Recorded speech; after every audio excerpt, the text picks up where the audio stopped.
Hello everyone, I'm Barrister Garn from Siam Center Law Group. Today we are going to make the topic of spousal maintenance in Thai divorce cases easy to understand.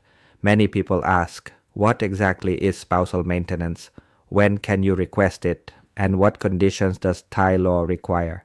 Under Thai law, spousal maintenance is money ordered by the court for the at-fault spouse to pay the innocent spouse when the divorce is caused by wrongful conduct. It has two main purposes. First, to penalize the spouse who caused the divorce, and second, to compensate the innocent spouse for loss of income or reduced financial stability. This concept is based on Section 1526 of the Civil and Commercial Code. To request spousal maintenance, three key conditions must be satisfied. First, only one spouse must be at fault.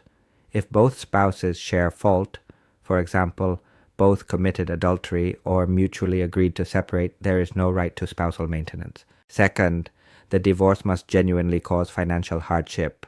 For instance, a spouse who worked in a family business and loses income completely after separation may request maintenance. Third, you must request maintenance during the divorce proceedings. You must either file the petition together with the divorce claim or file a counterclaim in response to being sued. After the judgment or settlement becomes final, you cannot request maintenance retroactively. Many people overlook this and lose their rights completely. How does the court determine the amount? The judge will consider three issues. First, whether maintenance should be granted at all.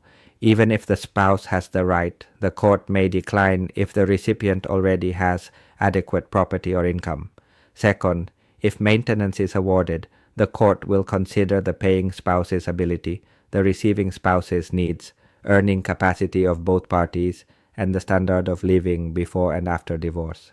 Third, maintenance is usually paid monthly rather than as a lump sum unless special reasons justify otherwise.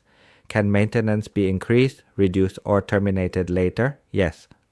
Either spouse may request the court to increase maintenance if expenses rise or the payer's income grows, reduce maintenance if the payer's income decreases or the recipient becomes financially independent, or terminate maintenance entirely if circumstances justify it. When does spousal maintenance end? There are two main situations. First, when either spouse dies. Maintenance is a personal obligation and does not pass to heirs.